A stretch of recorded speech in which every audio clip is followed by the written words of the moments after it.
Hello there, my friends. Are you ready for an adventure? Because the Mandalorian Season 3 trailer just dropped, and I wanted to talk about a couple points here.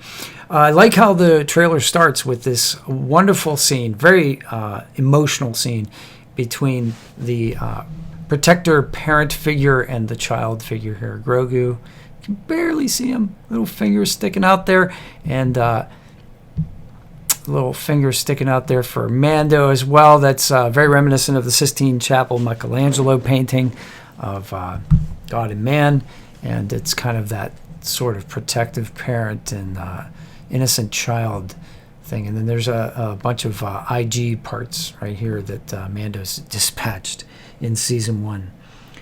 Nice way to start the program, or start the trailer. I like it. Here we see the two of them on a fishing boat. Here we see the scene with this little tiny object here. And if you don't remember or are unaware, this is a knob from a lever on the control panel of the Razor Crest, which is no more.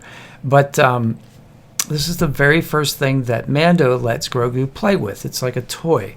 And Grogu's reaching out for it. And Mando's saying things like, touch nothing, don't touch anything. Keep your hands off everything. And so it's, the Razor Crest kind of symbolizes Mando. It's kind of beat up, just like Mando's armor's all beat up at the beginning. And it's a part of his character, his personality. And he gives a part of it to his new child so that his child can play with it. Very, very selfless act. Very symbolic of their relationship.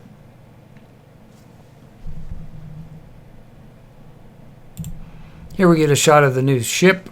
This is a Naboo starfighter that's been rehabbed. You can see it's not completely... there's missing parts, missing panels. But it flies.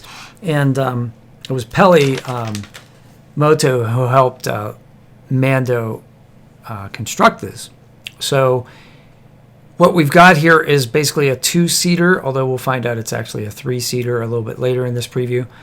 So we're going to have adventures with just Mando and Grogu flying through space, apparently. That seems to be what's being reinforced over and over here in these initial scenes in this trailer. And in this scene, to reinforce that, the narrator even says, a clan of two. Well, actually, it's not the narrator, it's the armorer being quoted as, you are a clan of two. You're as a father to this being, to this child. So it's going to be a father-child adventure series. Speaking of the armorer has to reinforce this idea that if Din Djarin takes off his helmet, he's a Mandalorian no more. And we know that this is kind of silly because we find out later that not all Mandalorians adhere to this very strict sect.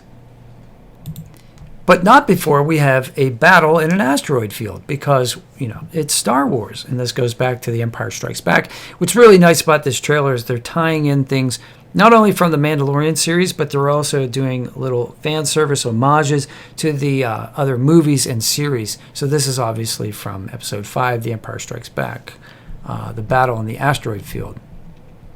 Asteroids do not concern me. I want that ship and not excuses. Here we see a real Mandalorian, without her helmet on, no less. Bo-Katan. It's great to see Bo-Katan back. Love it. Katie Sackhoff, great actress, and a wonderful role. Wait to see more of what real Mandalorians are all about. But when Mandalorians do wear their helmets, they like to decorate them. Greef Karga is back. Wonderful character. Obviously played by Carl Weathers.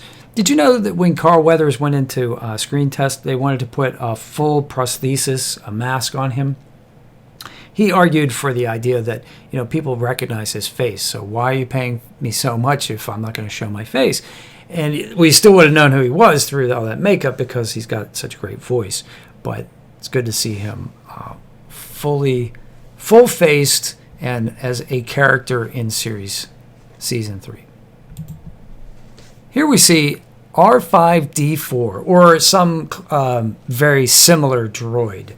So when this is a throwback to the very first Star Wars movie, before all this Disney stuff popped up, there was one movie in 1977 that was called Star Wars. And then later it was called A New Hope.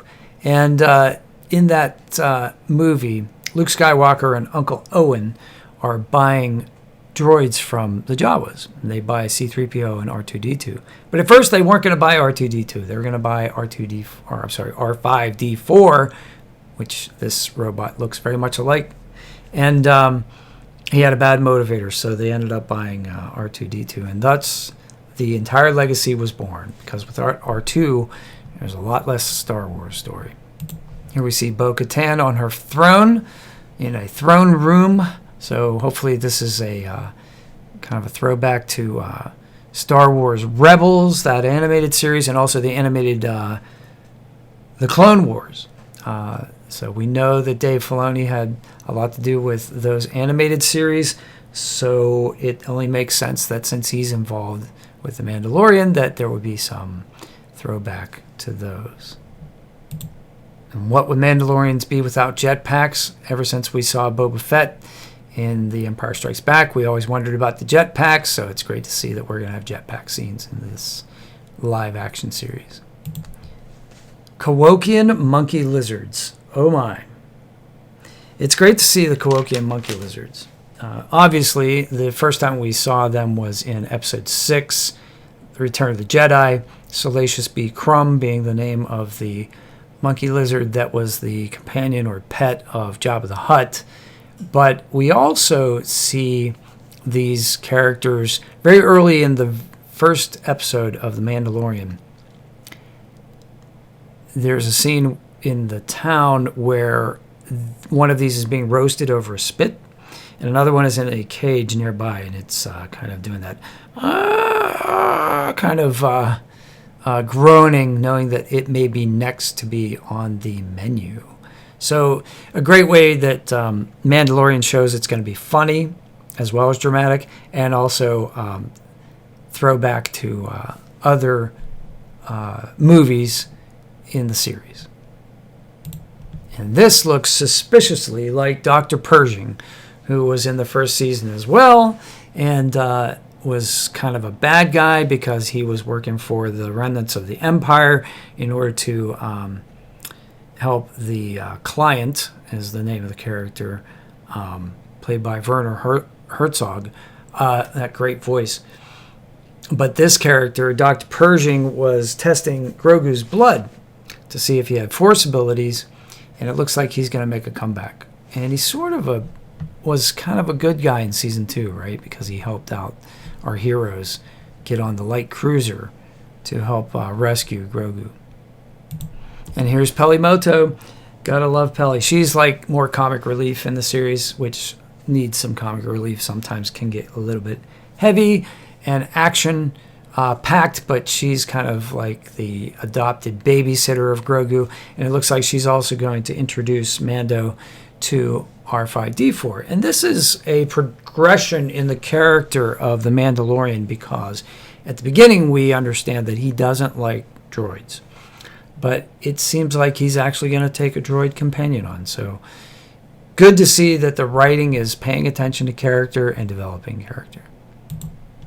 Babu Freak makes an appearance, or someone like Babu Freak, and that's obviously a homage to the 9th movie, The Rise of Skywalker, which has mixed reviews among the Star Wars fandom. But it's good to see that this is going to be all-encompassing and take a lot of lore from different parts of Star Wars, and the Mandalorian's going to make full use of them. So, and then, of course, we have this scene where the Mandalorian and Grogu enter hyperspace, which is what happened at the end of Season 2, The Mandalorian. So it's good to see that they're going to play out this scene here. Because Mandalorians, Grogu likes hyperspace, and don't we all? All right, well, I hope that was a good little cursory review of The Mandalorian Season 3. Yes, Grogu likes hyperspace, and who doesn't? We all like hyperspace. So I hope that you guys enjoyed that review of The Mandalorian Season 3 trailer. And if you have any questions or comments, put them in the comments below. I'm looking for a fellow commentator. If you're somebody who likes Star Wars and like talking about Star Wars, I'd like to do some collaborations with someone. So if you're interested in that, put it in the comments below. I'll talk to you soon. Have a great day. Of course, smashing a like helps me a lot. Take care.